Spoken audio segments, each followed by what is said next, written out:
Assalamu alaikum students. Today's topic is kinetic interpretation of temperature.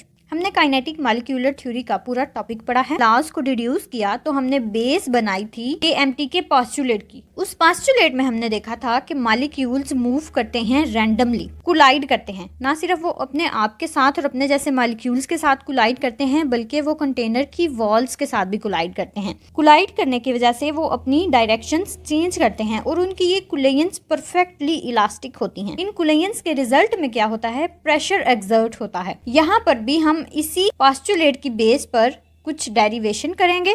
हमने जो kinetic molecular equation पढ़ी है, अगर हम उसको रीराइट करें, उसको रिवाइज करें, तो वो थी ये। इसमें हमारे पास स्मॉल m था एक मॉलिक्यूल का मास, कैपिटल N था नंबर ऑफ मॉलिक्यूल्स उस वेसल में जितने भी प्रेजेंट हैं, और c स्क्वायर बार हमारे पास मीन स्क्वायर वेलोसिटी थी। एक हमने इस इक्वेशन को लेना है। जब हमने बॉयल्स और चार्ल्स लॉ को डिड्यूस किया था Km इक्वेशन से, तो हमने काइनेटिक एनर्जी का एक्सप्रेशन इंट्रोड्यूस करवाया था। तो यहाँ पर भी फर्स्ट स्टेप हमारा यही है।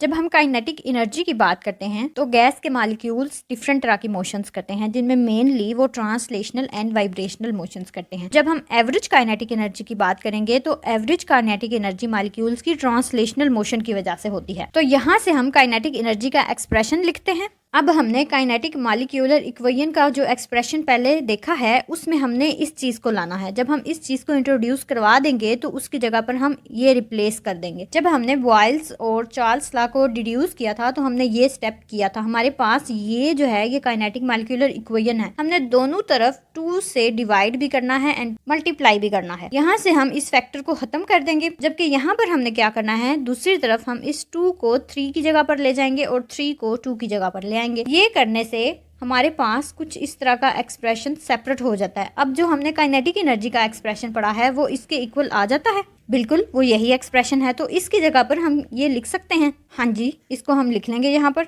जब हम काइनेटिक एनर्जी को इंट्रोड्यूस करवा देंगे तो हमारे पास ये एक्सप्रेशन आ जाता है रिजल्ट के तौर पर। नेक्स्ट हम कहते हैं कि ये जो हमने नंबर ऑफ मॉलिक्यूल्स n लिए हैं, इसको हम एवोगैड्रोस नंबर में कन्वर्ट कर देते हैं। तो n की जगह पर Na आ जाएगा। एक इक्वेशन हमने ये डिराइव कर ली। अब सेकंड हमने क्या करना है, हमने जनरल गैस इक्वेशन की मदद लेनी है। जनरल गैस इक्वेशन हमारे पास क्या थी, PV is equal to nRT। यहाँ पर हमने कहा कि n हमने 1 मोल ले लिया है। तो जब हमने n 1 मोल ले लिया है तो यहाँ पर 1 आ जाएगा। अब 1 लिखें या ना लिखें कोई फर्क नहीं पड़ता। तो हमारे पास जो इक्वेशन आएगी वो आएगी PV is equal to RT। अब हमने इस इक्वेशन और इस इक्वेशन की मदद से डेरिवेशन करनी है। तो नेक्स्ट स्टेप में हम उन दोनों को इक्वलाइज कर देते हैं। हमने उन दोनों इक्वेशंस को इक्वलाइज कर दिया। तो ये हमारे पास जनरल गैस इक्वेशन का है और ये हमारे पास Km इक्वेशन का है। दोनों को जब हमने इक्वलाइज किया तो ये इक्वेशन आ जाएगी। अब यहाँ से हमने काइनेटिक एनर्जी को सेपरेट कर लेना है और बाकी सारे फैक्टर्स सेपरेट कर लेने हैं। सेपरेशन के बाद हमारे पास रिजल्टेड इक्वेशन ये है। अब अगर हम इसको देखें तो यहाँ पर 3 और 2 पहले ही कांस्टेंट फिगर्स हैं। अगर हम R देखें तो R भी जनरल गैस कांस्टेंट है, और Na की बात करें तो Na भी एक एवोगैड्रोस नंबर है जो कि कांस्टेंट है। तो पीछे हमारे पास सिंपली टेम्परेचर बच जाता है। तो यहाँ पर अगर मैं बोलूँ कि kinetic energy is directly related to temperature, तो क्या ये एक्सप्रेशन नहीं बनेगा?